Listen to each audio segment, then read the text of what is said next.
Bismillahirrahmanirrahim. Assalamualaikum warahmatullahi wabarakatuh. Alhamdulillahirabbil alamin. Wassalatu wassalamu ala asyrafil anbiya'i wal mursalin wa ala alihi wa sahbihi ajma'in. Subhanaka la ilma lana illa ma 'allamtana innaka antal alimul hakim. Rabbi shrah li sadri wa yassir li amri wahlul 'uqdatam min lisani yafqahu qawli. La haula wa la quwata illa billahil aliyil azim. Alhamdulillah, marilah kita sama-sama merafakkan syukur kepada Allah yang mengurniakan nikmat yang tidak putus-putus kepada kita, nikmat masa lapang yang sangat berharga, yang mana Rasulullah sallallahu alaihi wasallam pernah bersabda, ni'matani maghbunun fihi ma kathirun minan nas as-sihhatu wal faragh. Nikmat yang sering dilupai oleh manusia ialah nikmat masa lapang dan nikmat sihat. Ramai yang terpedaya dengan dua nikmat ini. Selalu orang kata sibuk, walhal Allah sentiasa melapangkan masa kepada manusia, kepada hamba-Nya. Setakat mana kita sibuk? Marilah kita sama-sama berdoa supaya Allah beri kepandaian kepada kita menguruskan masa. Antaranya kita suka menghadirkan diri untuk meluangkan minda, menimba ilmu keagamaan, terutama ilmu fardu ain. Walaupun kita nampak remeh berdoa tentang perkara sebegini, tetapi ia amat penting. Baik, malam ni merupakan siri ketiga pengajian kita mengenai bicara darah wanita. Dan sebelum kita meneruskan perbincangan untuk malam ni, seperti biasa kita panaskan sikit perbincangan minggu lepas, iaitu mengenai darah yang keluar tersekat-sekat. Kita tengok gambar rajah ni. Bila darah keluar tidak lancar, kemungkinan kita terpaksa mandi wajib berkali-kali dalam tempoh 15 hari. Kerana kita mesti beramal dengan kaedah ada darah tak boleh beribadat, dan bila tak ada darah kena beribadat.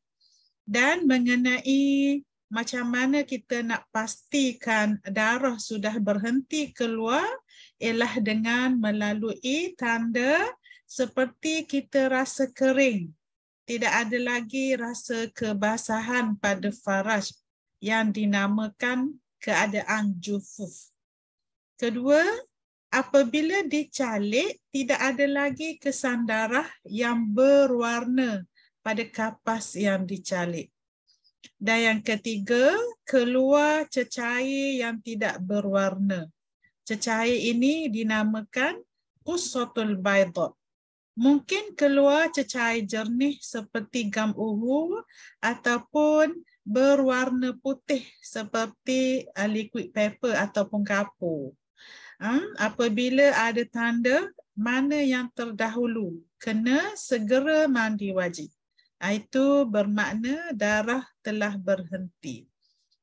Mengenai nakak yang berada di celah-celah darah yang dihukumkan haid, iaitu dihukumkan nakak ini sebagai haid hukmi di sisi pendapat muktamad.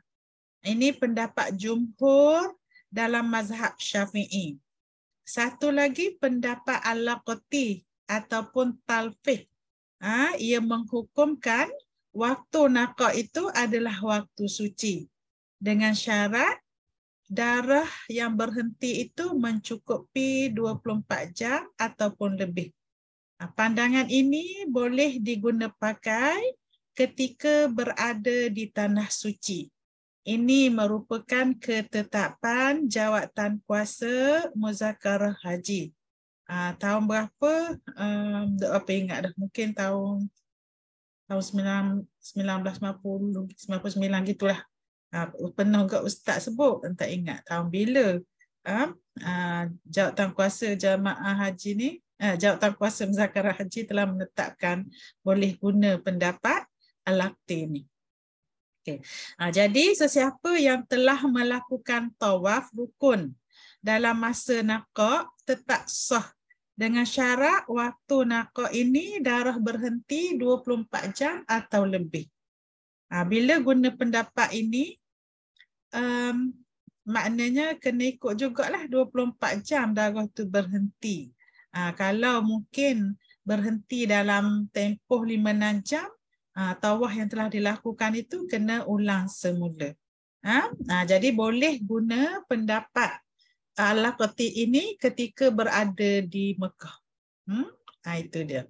Jadi sekiranya kita sendiri mengalami situasi yang mana darah telah berhenti setelah ada tanda darah berhenti seperti yang kita sebut tadi, kita hendaklah segera mandi wajib dan menunaikan ibadat, termasuklah melakukan tawaf.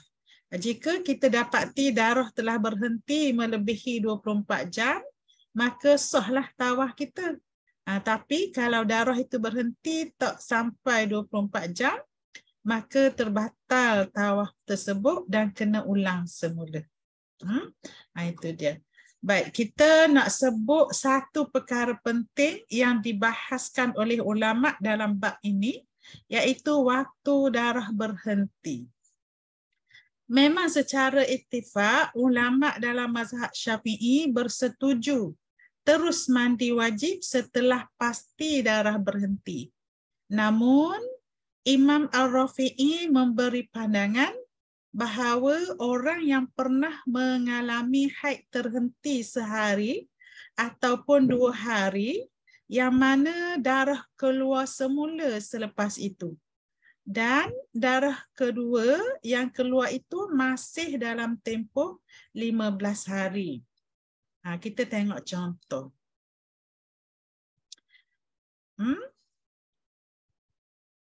Darah kedua keluar semula, contoh kita tengok dalam bulan Oktober ni, darah keluar selama 8 hari. Yang mana darah ini keluar berterusan.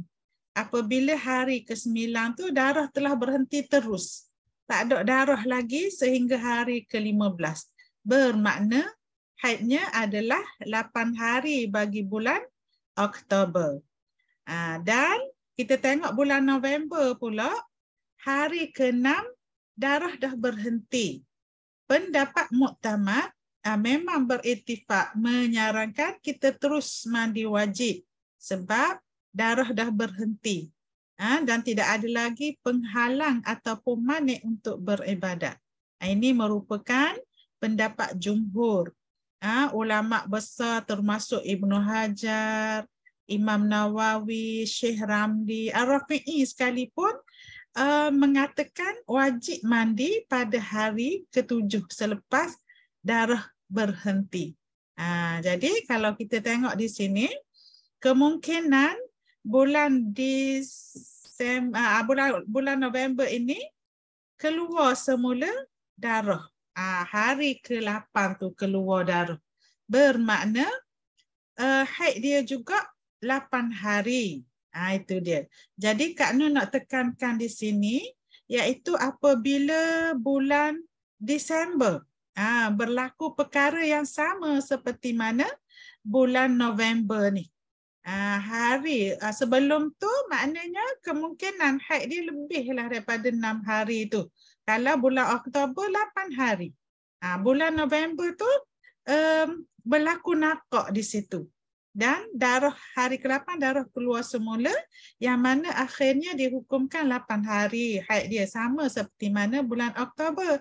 Cuma yang bezanya bulan Oktober tu darah keluar secara direct, terus menerus sehingga hari ke-8 itu. Okey. Jadi di sini apabila bulan November telah berlaku sehari naqa'. Jadi di sinilah terdapat pandangan daripada Imam Ar-Rafi'i. Imam Ar-Rafi'i kata boleh tunggu sehingga darah hari ke-8 keluar. Sebab sebelum-sebelum ni haid dia 8 hari. Bulan November berlaku nakak sehari.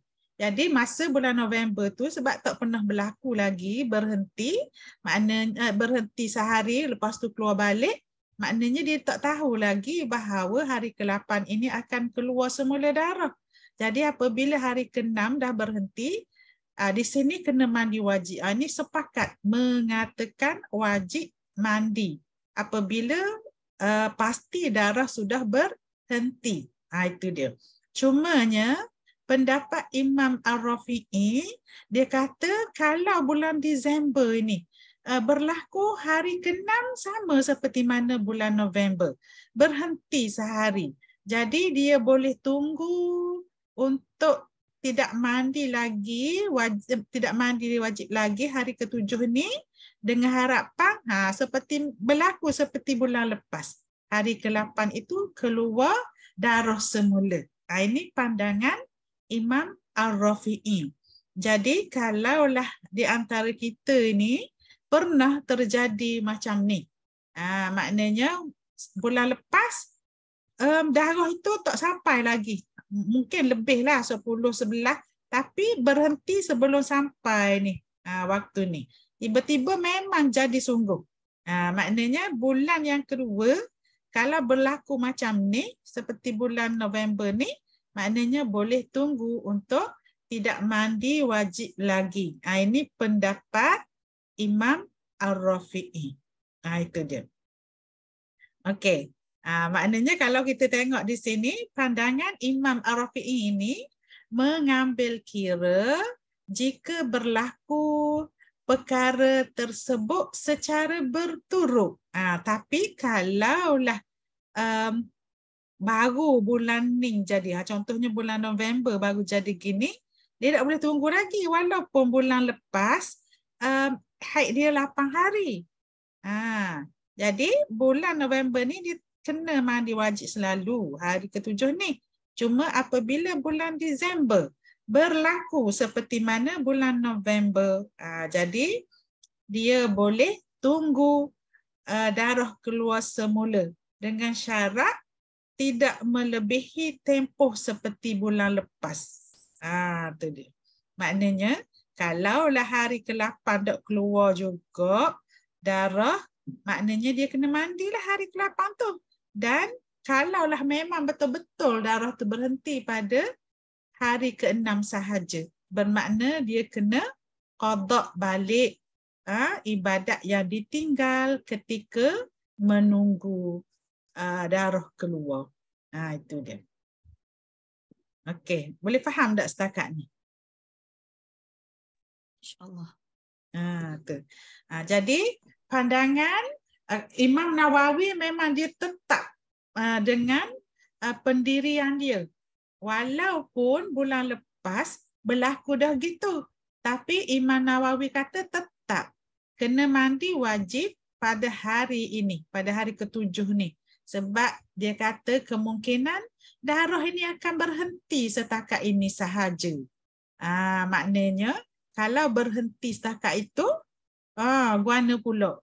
Maknanya. Jadi mungkin berdosa lah kalau tak mandi segera tu. Itu maksudnya. Imam Nawawi kata. Jadi kedua-dua pendapat ini boleh ikut. Maknanya bergantung kepada individu. Kalau dia rasa dah memang berlaku berulang kali secara berturutan bulan, dia boleh ikut pandangan Imam Ar-Rafi'i. Cuma risikonya bila darah berhenti setakat 6 hari sahaja, dia kena qada balik ibadat yang tidak ditunaikan ketika menunggu. Itu risikonya. Dan waktu menunggu tu tak boleh lebih daripada tempoh seperti mana bulan lepas. Bulan lepas hari ke-8 keluar. Kalau bulan Disember ni, hari ke-8 dok keluar darah tu dok keluar juga, dia kena terus mandi wajib. Dia tak boleh melangkaui. Nak tunggu lagi contohnya. Kok keluar ke 10 ke? Tak boleh dah lah. Itu dia. Okey. Jadi itu sahaja sebagai peringatan. Bolehlah. Mungkin ada orang dia kata memang jadi sama setiap bulan gitu.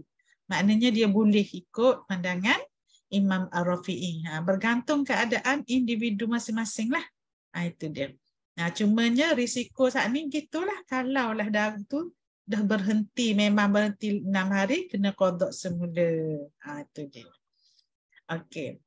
Dan sebagai peringatan, setiap wanita perlu dan wajib mencatat perjalanan darah dia. Macam mana nak catat perjalanan haid ni? Kita tengok slide. Okey. Ni apa yang perlu kita catat pada kalender perjalanan haid kita? Kita mesti catat sekurang-kurangnya warna darah. Darah-darah yang keluar itu warna apa? Kena tanda.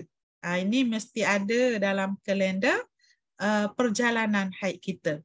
Waktu pertukaran darah tu pun kena catat. Contohnya 1 hingga 2 darah yang lebih kuat lah, merah contohnya. Tapi bila bertukar kepada darah yang lebih cair ataupun lebih lemah, kena catat. Tapi ini tak ada masalah lah sebab tidak berlaku istihadah. Tetapi kalau berlaku istihadah, warna-warna darah dan waktu-waktu keluar ataupun waktu pertukaran darah itu pun amat penting untuk diambil kira bagi menentukan haid dan juga istihadah. Itu dia. Okey, jadi kita kena catat setiap perjalanan haid kita. Ini akan menjadi rujukan bila darah keluar tidak seperti kebiasaan yang pernah kita alami. Itu dia. Okey, catatan masa bagi darah yang mula-mula keluar itu amat penting sebagai rujukan untuk menentukan adat kebiasaan haid masing-masing. Sama ada 7 hari ke, 10 hari ke ataupun sebagainya. Dan penting juga kita mencatat perubahan darah yang keluar. Sebagai rujukan sekiranya berlaku darah yang keluar melebihi 15 hari. Kerana apabila darah keluar melebihi 15 hari, kita tak boleh hukumkan haid 15 hari lah. Sebab itu perlu kepada catatan itu. Jadi waktu mandi wajib juga kita mesti catat. Kenapa kita perlu catat waktu mandi wajib kita? Ini penting untuk menentukan waktu suci selepas haid itu. Kerana waktu suci mesti sekurang-kurangnya 15 hari 15 malam ataupun 360 jam. Sama seperti mana tempoh maksimum haid. Tempoh minimum suci ini merupakan tempoh yang dikira untuk mengambil kira haid ataupun darah yang keluar selepasnya boleh dihukumkan sebagai haid untuk pusingan baharu. Itu dia. Okey, jadi tempoh suci ni ada 3. Seperti mana tempoh haid, tempoh suci pun ada 3. Pertama, tempoh minimum suci iaitu 15 hari. Tempoh kebiasaan 23 hari ataupun 24 hari. Dengar tak suara Kak Nur? Sebab Kak Nur tengok ada mesej ni dia tulis ni. Dengar. Clear. Sebab macam ada mesej dia kata benda participant has enabled closed captioning. Okeylah, kalau dengar tak apa. Okey, saat ni tempoh suci. Tempoh suci hak minimum tu kita kena pegang betul-betul lah. Sebabnya kalau berlaku istihadah dalam haid, maknanya kita kena ambil hak minimum ni, kena tahu. Mesti minimum 15 hari mengikut pandangan mazhab Syafi'i lah. Kalau mazhab lain, mazhab Hanafi contohnya, dia ambil 13 hari. Tapi tak apalah, kita nak bincang yang muktamad dulu. Tapi kemungkinan ada setengah orang suci dia mungkin sokmo-sokmo tak cukup 15 hari, dia boleh ambil pandangan daripada mazhab Hanafi ni. Tapi kena berhati-hati sebab bimbang berlaku talfiq. Maksudnya bercampur dengan mazhab tu mazhab ni, jadi campur. Ada nak tanya ke? Ustazah nak tanya boleh ke? Boleh. Syafini. Okey, macam mana saya just nak tanya gini. Contohlah kalau kita first day tu kita nak kira daripada hari first keluar period ataupun dalam masa 24 je. Contohlah satu hari bulan tu pukul 1 first darah keluar. Lepas tu 2 hari bulan pukul 1 tu baru kita kira tempoh 1 hari lah situ kan. Ke hari mula-mula tu lagi kita kira hari first dah. Kita kena kira dari hari first tu. Hari mula-mula keluar tu. Walaupun hari pertama tu Kak Nur perasan juga yang Syafini tanya baru ni kan. Kan Syafini hari first tu mungkin 3 jam ataupun 4 jam keluar darah kan. Okey. Jadi kalaulah darah itu tidak melebihi 15 hari bermakna kira. Ataupun kalau berlaku darah yang melebihi 15 hari pun kena kira juga. Kena kira semua. Kena kira keluar telah kita tanda. Kena kira selalu. Kena tanda hari pertama tu kena kira, contohnya ni kena tanda pukul berapa sebab kita nak tahu adat haid kita berapa hari. Ataupun kita nak tahu adakah darah-darah ini keluar melebihi 360 jam. Sebab kadang-kadang ada orang dia kata hari ke-16 tu masih keluar lagi. Bila tengok kalau pukul 8 keluar hari pertama, contoh hari ke-16 ni pukul 7. Pukul 7 pagi. Bermakna walaupun hari ke-16 tapi dia masih lagi dalam tempoh 15 hari 15 malam. Maknanya 360 jam tu. Jadi kalau dia berhenti sampai pukul 7 maksudnya ke semua tu adalah haid. Okey, faham. Jadi penting jugalah setiap ni kena ambil selalu ni. Maknanya kena ambil kira. Ambil kira dulu. Maksudnya kalaulah berlaku contohnya darah cair, hari pertama darah cair, tapi hari selepas-lepas ni darah yang kuat dan darah kita tu melebihi 360 jam. Hak itu barulah dia dikira sebagai haid sebab darah lemah. Maksudnya bila berlaku 16 hari 15 hari lebih baru guna kaedah tamyiz. Bila guna kaedah tamyiz hanya darah kuat saja akan dihukumkan sebagai haid. Kalau tak lebih daripada 15 hari ke semua darah-darah itu dihukumkan sebagai haid. Tu. Okey. Faham tak? Alhamdulillah, faham. Okay. Yang seterusnya, kita tengok, kitaran haid tak ni. Kitaran haid dia ada 3 juga, iaitu minimum. Minimum kitaran, bukan suci dah ni. Kitaran ni maksudnya gabungan antara haid dan juga suci. Itu akan menjadi kitaran. Jadi kitaran haid yang minimum 16 hari. Contoh kita tengok di sini, dia mengalami haid sehari saja, iaitu paling minimum sehari. Dan suci dia pula 15 hari, paling minimum. Jadi kitaran haid dia 16 hari je lah. Bermakna hari ke-17 tu kalau keluar darah, boleh dihukumkan haid untuk pusingan kedua. Itu maksudnya. Okey. Yang keduanya, kitaran kebiasaan. Ini 30 hari lah yang kita sebut. Wanita biasanya, kebanyakan wanita haid dia 6 hari. Dan suci dia 24 hari. Ataupun haid dia 7 hari, suci dia 23 hari.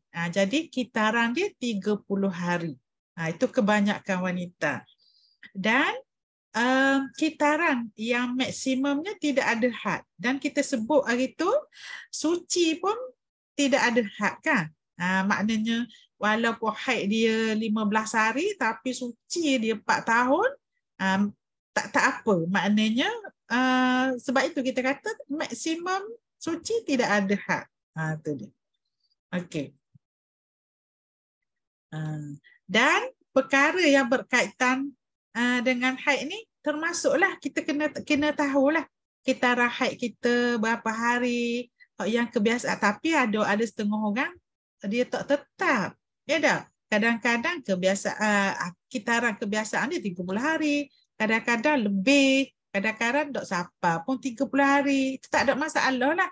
Hak yang ada masalah, hak yang kita kena caknanya minimum suci dan minimum haid dan maksimum haid. Hak tu yang kita kena ingat betul-betul. Sebab apabila berlaku percampuran haid dan istihadah, hak ni kita kena peganglah ni.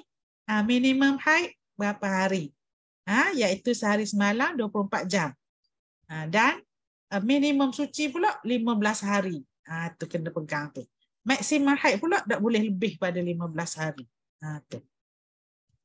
Okey. Dan seterusnya, perkara yang berkaitan dengan haid ini juga, iaitu termasuklah warna darah. Dan kita tengok ni, susunan warna ni merupakan tahap darah haid itu sendiri. Yang mana hitam merupakan tahap yang paling kuat. Hitam. Walaupun banyak kali Kak Nur pesan, Kak Nur khabar, walaupun seorang tu mungkin tak sampai tahap warna hitam, tetapi merah yang lebih pekat. Maksudnya, kalau bagi dia tu tak penuh pun hitam. Dia kata tak penuh pun hitam. Tapi merah tu memang pekat. Itu dia. Jadi ulama menyebut di sini hitamlah sebagai yang paling kuat. Diikuti dengan merah, perang ni memang bahasa kita, tapi kita orang Terengganu mungkin sebut koko-koko tu.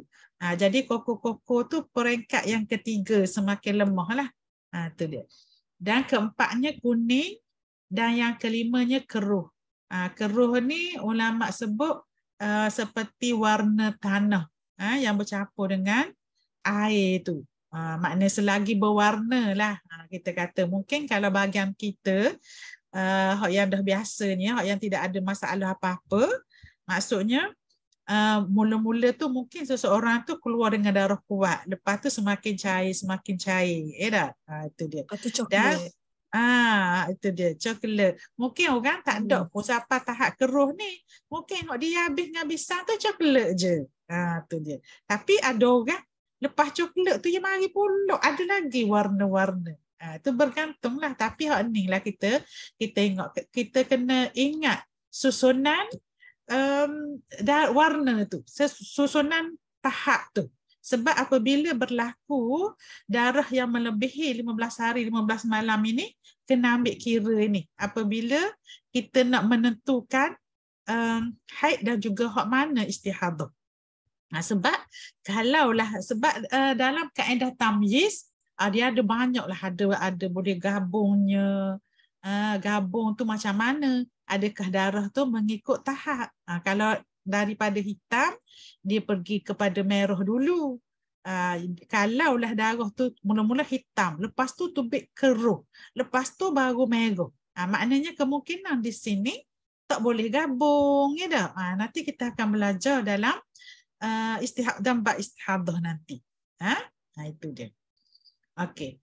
Dan yang seterusnya kita tengok di sini, adat yang menjadi kebiasaan haid juga bagi setiap individu juga perlu diambil kira.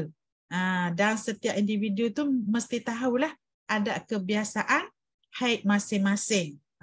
Ini penting, ini perkara-perkara yang penting apabila berlaku istihadah dalam haid itu. Jadi adat ni kena ingat juga berapa hari. Jangan kita kata tak tahu kok berapa hari. Sebab haid kita ni memang tak sama setiap bulan. Jadi apabila kita nak rujuk nanti kalau bab istihadah, dia kena ambil haid yang terakhir, haid yang terdekat dengan kita alami sekarang ni. Mungkin istihadah bulan ni, kita nak rujuk itu adalah haid bulan lepas. Bulan sebelum-sebelum ni tak ambang. Itu dia. Jadi sebab itu kena catatlah perjalanan haid kita. Itu dia.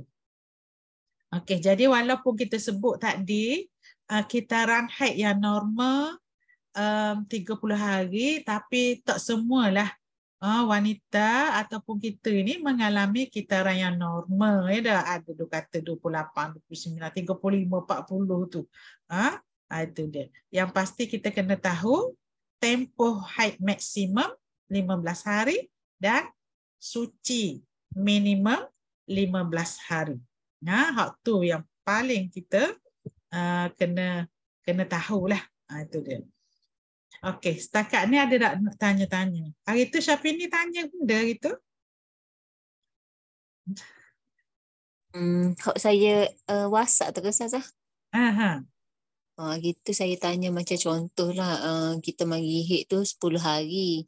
Lepas tu suci dah ke semaya semua tu. Lepas tu kalau nak kira hari suci tu cukup lagi minimum 15 hari kan. Tiba-tiba hari ke-13 tu ada keluar macam cecair merah macam lendir merah gitu. Tapi sekali je lah. Lepas tu tak ada dah. Tapi saya semaya macam biasalah. Masa tu cuma saya tanya Ustazah sah tak solat saya tu. Gitu. Okey. Jadi kalau tengok gitu memanglah Kak Nur kata, maknanya sebab dalam tempoh 15 hari lagi, maknanya dikira haid lah dalam mazhab kita kan. Okey. Jadi kalau tu kita kena tengok juga keadaan. Contohnya kita mungkin 10 hari keluar darah comel je. Lepas tu hari ke-11 tu memang suci dah.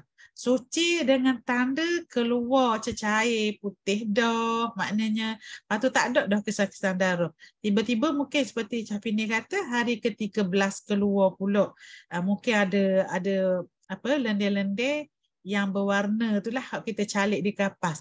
Jadi kemungkinan kalau orang yang kebiasaannya dia mengalami istihadah.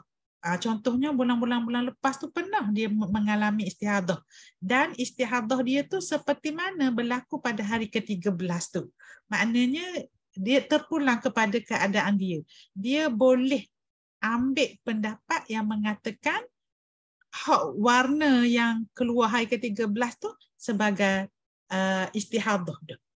Tu dia. Boleh juga. Maknanya bergantung kepada individu. Setiap individu dia kenal kan darah-darah. Sebab itu kita kena tengok, kita kena faham darah-darah yang keluar daripada tubuh badan kita. Tapi kalau kita tengok formula mazhab kita, mazhab Syafi'i, sebarang warna yang keluar dalam tempoh 15 hari tetap dihukumkan sebagai haid. Jadi kemungkinan mungkin kita faham darah istihadah yang keluar kemungkinan sebelum ni mungkin kita 7 hari kita dah suci, tiba-tiba hari ke-19 keluar serupa macam hari ke-13 tu. Maknanya kita boleh kenal. Maknanya kita boleh ambil pandangan ini. Sebab hak ni dalam mazhab Hanafi, warna-warna keruh ni dia tidak hukumkan sebagai haid dah. Dia dihukumkan sebagai suci dah. Itu dia. Jadi terpulanglah kepada individu yang faham tentang diri dia. Okey. Boleh tak? Boleh Ustazah. Okey, itulah. Okey. Dan selepasnya ni kan okey, warna-warna darah. Jadi insya-Allah kalau tidak ada apa-apa persoalan mengenai haid, kita pergi kepada istihadah pula. Ada nak tanya lagi mengenai bab haid ni? Tak ada dah? Okey. Kita tengok seterusnya. Apa yang dimaksudkan dengan istihadah? Istihadah ni darah penyakit yang keluar pada waktu selain daripada waktu haid dan nifas. Ini hak bahasa mudah lah. Kita nak faham darah istihadah ni. Darah penyakit. yang keluar pada waktu selain daripada waktu haid dan nifas. Dan istihadah ni ada dua.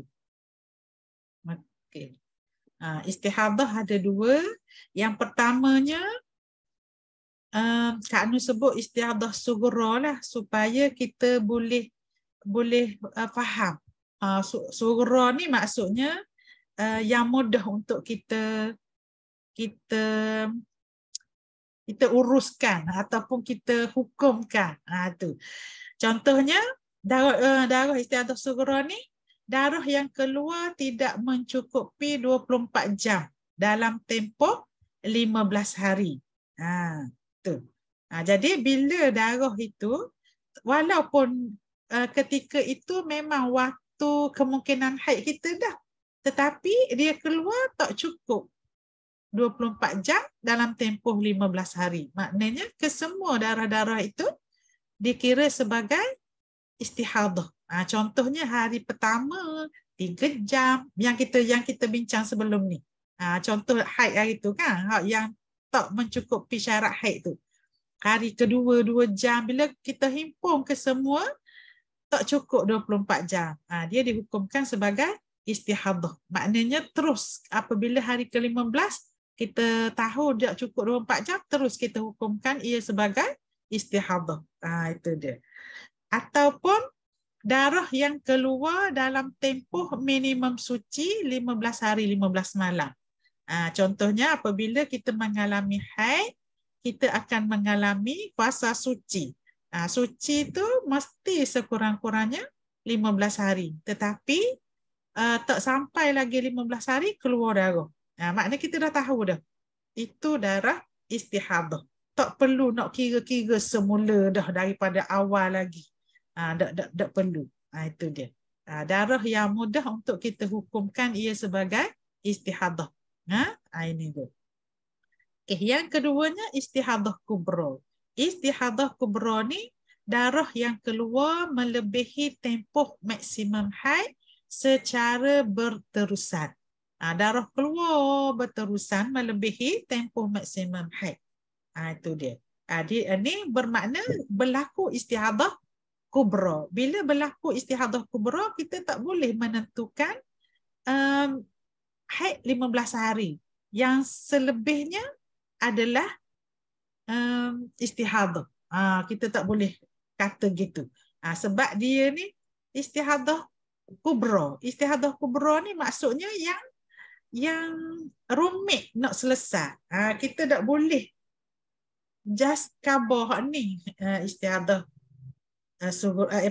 istihadah ni haid. Maknanya kita kena kira semula daripada awal, daripada hari pertama lagi tu sehinggalah hari ke-16. Tu. Yang keduanya, darah yang keluar melebihi tempoh maksimum nifas secara berterusan. Tu istihadah kubra. Okey. Jadi ada bezalah tu. Nanti insya-Allah kita akan sama-sama belajar nanti. Bab ni yang istihadah kubra tadi tu. Okey, jadi untuk lebih memahami tentang istihadah ni, kita tengok ciri-ciri ataupun boleh jugalah kita sebut sebagai formula.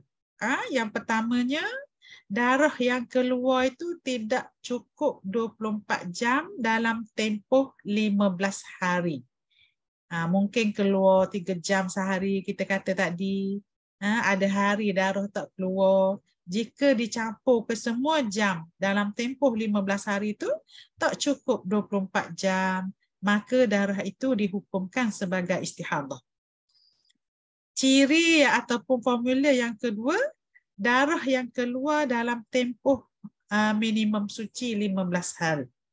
Jadi setiap wanita akan melalui tempoh suci selepas didatangi haid.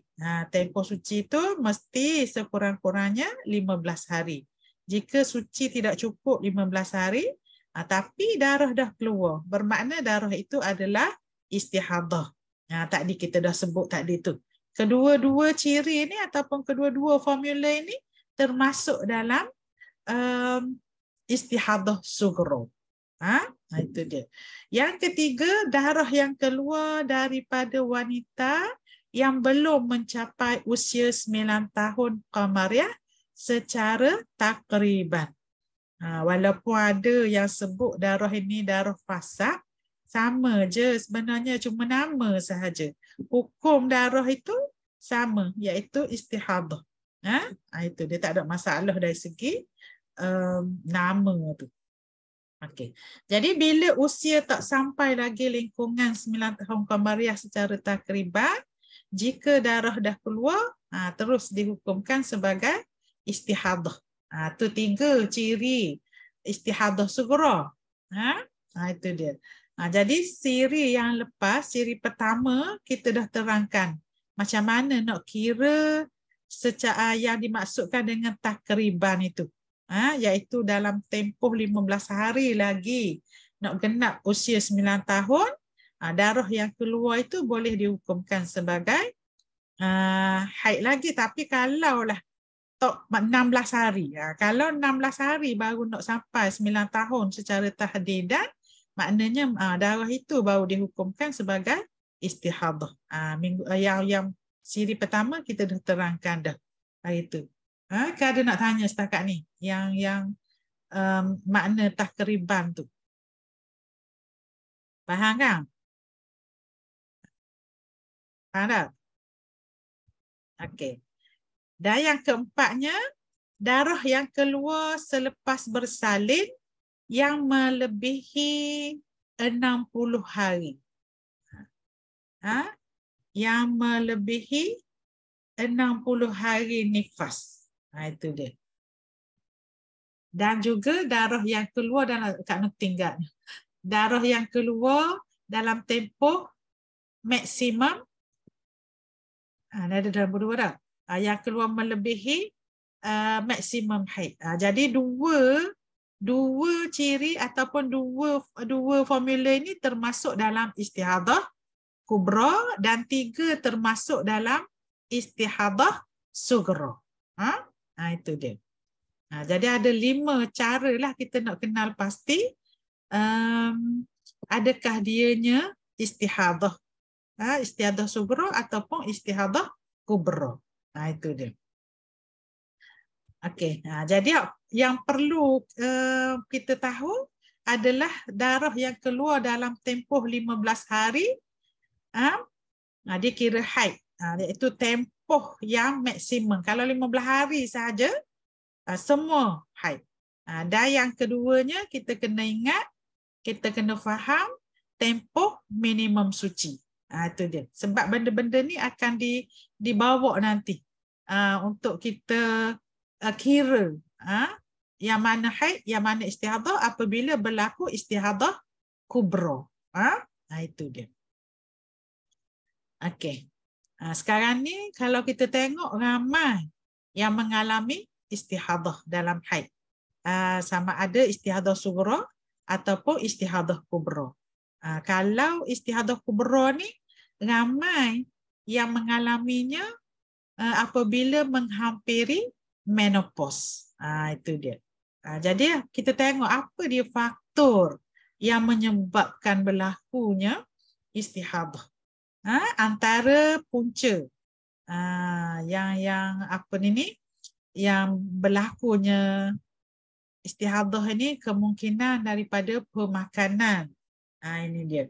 Pemakanan, kalau kita tengok dari segi kedoktoran pun memang diakui pemakanan ini juga merupakan punca lah berlakunya istihadah.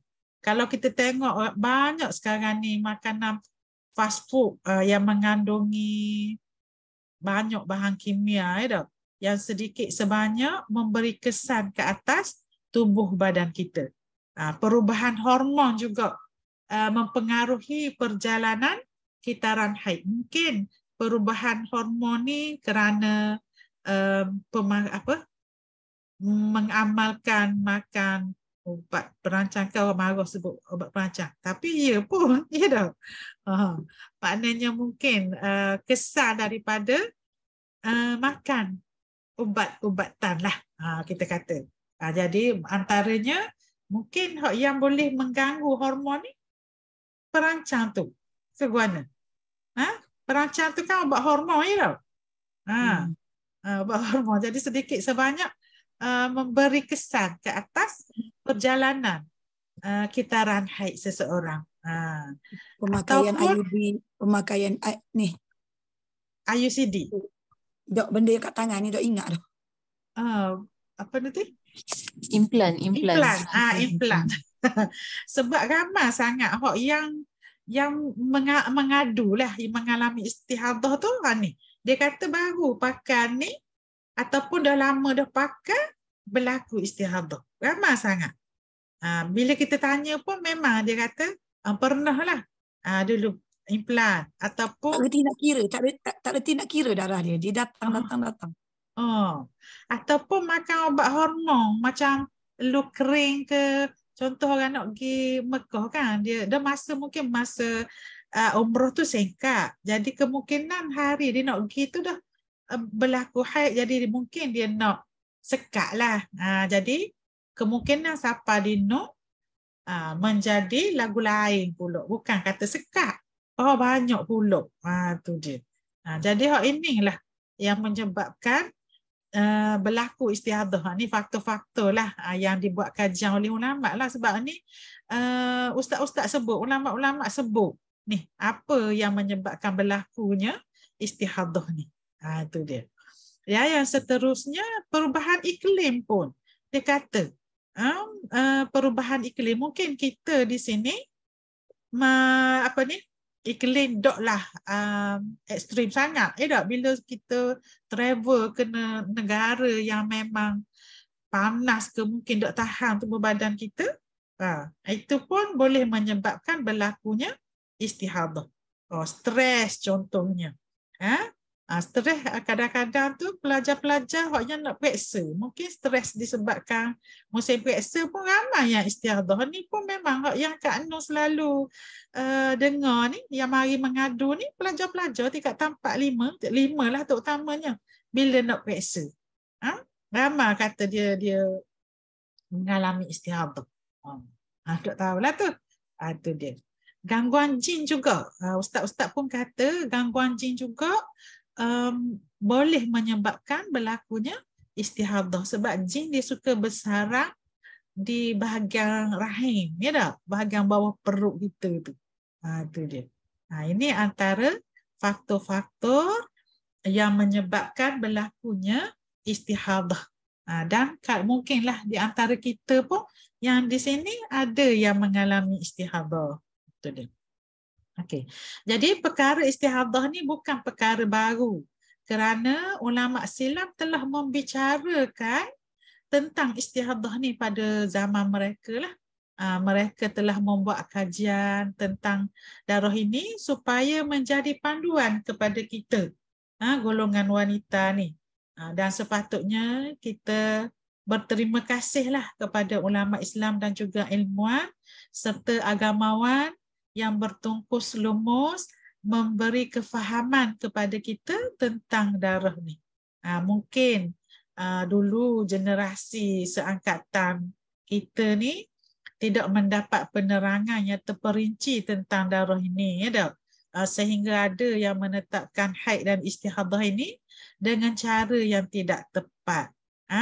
Bila darah keluar berterusan melebihi 15 hari 15 malam, ada yang menghukumkan haid 15 hari pertama tu dan selebihnya adalah istihadah. Itu cara kiraan yang salah. Okey, jadi kalau kata gitu, zaman dulu memanglah 15 learning, bukan kita kata zaman dulu learning pun kita dengar ni. Sebabnya yang mengadu tu dia kata, ustazah kata gitu, dia kata 15 hari haid, 15 hari pertama tu semua haid. Hari ke-16 sampai ke seterusnya kalau ada darah lagi istihadah. Lepas tu tak perlu kodok-kodok ni sebelum dia tu. Jadi sekarang ni kalau kita belajar ni, kita cubalah sebarkan. Biasa dia macam ni, macam ni ustazah, biasa berlaku budak-budak. Dia datang, dia berhenti, dia datang, berhenti, dia datang, berhenti, dia datang, berhenti. Jadi perkiraan dia datang berhenti ni dia akan kira daripada 1 hingga 15 ni haid. Tak kira lah. Datang berhenti berapa kali pun. Kiraan kedua, datang berhenti 15 kedua istihadah, dikira gitu. Lepas tu datang berhenti pinggiran ketiga haid pula. Dikira gitu je. Senang je. Tak payah belajar. Senang je. Yelah, ada kita bimbang lah. Takut benda-benda tu kan ajaran salah tu tersebar tu lah. Tak ada perkiraan yang tepat lah maknanya. Ya. Dah sebabnya dia ingat gitu je ambil hak maksimum haid tu kan. Sebab ada maksimum haid 15 hari, ambil hak maksimum je lah. Gitu. Dan kan maksimum istihadah tak ada. Ya. Anun. Ya. Kalau kita betul-betul lah nak buat benda ni, kita rasa macam benda ni wajib bagi kita. Sebab saya rasa cikgu-cikgu sekolah pun, ustazah sekolah pun dia memang tahu tapi tak terperinci lah. Macam saya sendiri pun tak terperinci. Jadi nak selesai masalah tu konflik kalau kita tak tahu benda-benda ni semua. Macam nakok apa semua tu kan kita tak tahu, tak belajar. Memang tak boleh nak selesai masalah tu. Kita selesai secara macam tak adil lah. Jadi saya rasa kalau kita betul-betul nak buat benda ni, kita kena ada link dengan ustazah mana-mana sekolah. Kita ambil random je mana-mana sekolah. Kita rasa sekolah yang kita rasa perlu tu, kita masuk je sekolah tu. Gitu. Kena link dengan bahagian KPI. Saya rasa gitulah. Maknanya dengan kita, KPI. Dengan mana-mana sekolah yang berminat, kita tawarkan lah. Kita tawarkan. Bukan, sebab di sekolah, dia memang ada satu badan KPI. Kan cikgu sendiri semua tahu. Yang KPI, yang bahagian agama memang guru lain tak terlibat. Dia memang bukan bahagian dia lah. Dengan KPI je. Betul lah. Kita masuk situ je lah. Kita ambil satu slot. Kita boleh cakap benda gini. Satu slot tu kita rasa macam lapang dah rasa. Benda ni sampai. Gitu. Saya rasa itulah antara jihad kita lah. Sebab marilah kita sama-sama berpakat lah. Sebab kita belajar ni Kak Nur agaknya maknanya sama-sama. Kita boleh tolong sampaikan. Betul? Betul dah. Cuba kita tengok gini lah dalam keluarga kita. Siapa tahu nak cakap gini? Tak ada. Tak ada. Yalah. Tu je. Tengok paling dekat sekali. Ya, Kak Nur rasa moleknya memang kena sampaikan kepada pelajar-pelajar lah ni. Sebab kalau kita segi sebab macam Kak Nur kata tadi, budak tu cepat hadam benda ni sebab dia berlaku atas dia orang sendiri. Maknanya dalam umur macam ni dia dah hadap dah benda ni. Kita ni bila dah tua baru rasa benda ni, rasa macam ya Allah, benda ni memang tertinggal sangat kita ni, benda ni kena tahu ni. Jadi kita rasa benda ni memang wajib semua orang tahu. Ya. Kena jihad sungguh lah ni. Yalah, marilah kita berpakat lah. Kita berpakat kita cuba kontak-kontak lah siapa-siapa hok kena macam sekolah orang, mungkin kaunseling, bahagian kaunseling pun boleh. Sebab hari tu ada sebab hari tu sekolah mana jemput Kak Nur, bahagian kaunseling jemput. Dia gini Kak Nur. Dia bahagian kaunseling ni dia ada slot untuk dia buat aktiviti. Jadi dia suka je kalau kita masuk dalam salah satu aktiviti dia. Try je lah. Boleh je. Nun. Kak Sol. Kak Sol kata begini, ilmu ni belum meluas kan? Kebanyakannya mewarisi hak lama, hak Nur kata 15 hari lepas tu baru istihadah kan. Jadi kalau kebanyakannya faham zaman dulu termasuk kita walau ustazah. Okey. Jadi dengan kesedaran saja maka orang kaum itulah, jadi supaya orang sedar maka kita kena luaskan ilmu ni. Jadi kita pergi di sekolah dulu, kita pergi persembahkan dulu. Kalau kita cakap saja, cakap nak masuk itu dengan orang atas lah, dia tak berapa percaya. Kita pun duduk gitu, tak didahkan cara ni baru sedar. Allah tak ada pun kan. Jadi kita melalui Ketua Malaysia ke, kan, Persatuan ke, Pendidikan Islam tu kan, kita minta dengan dia bagi satu slot kepada kita kan di bawah perancangan dia tu untuk kita masuk tu. Bila kita masuk banyak di sekolah-sekolah dengan sendiri ilmu ni tersebar. Gitu, tersebar. Bila dia ada bayang-bayang baru dah dia orang nak cari balik. Ya. Walaupun kita tercomel je tau, kita sedar ni tau. Kita temu mesti benda ni wajib kita segerakan. Orang tak dengar je ke? Kalau tak dengar, dia dengar sendiri lah. Kita cakap beratas pun dia tak berapa ni. Sebab dia kata, muka belajar dah dulu. Belajar dah kan dulu. Dia gitulah. Macam kita ni. Tapi bila kita belajar, Allah. Jadi kita sebarkan di sekolah dulu. Melalui dari bawah. Iaitu penderahan tu. Daripada bawah, ketua penelitian, persatuan ke. Biar kita minta. Sebab orang tak faham, dia takkan minta. Yang faham kita. Biar tanggungjawab tu dari kita. Memang dah ke sepatutnya kita masa malu juga kan. Nak orang minta tapi orang takkan minta. InsyaAllah lah benda ni akan berkembang.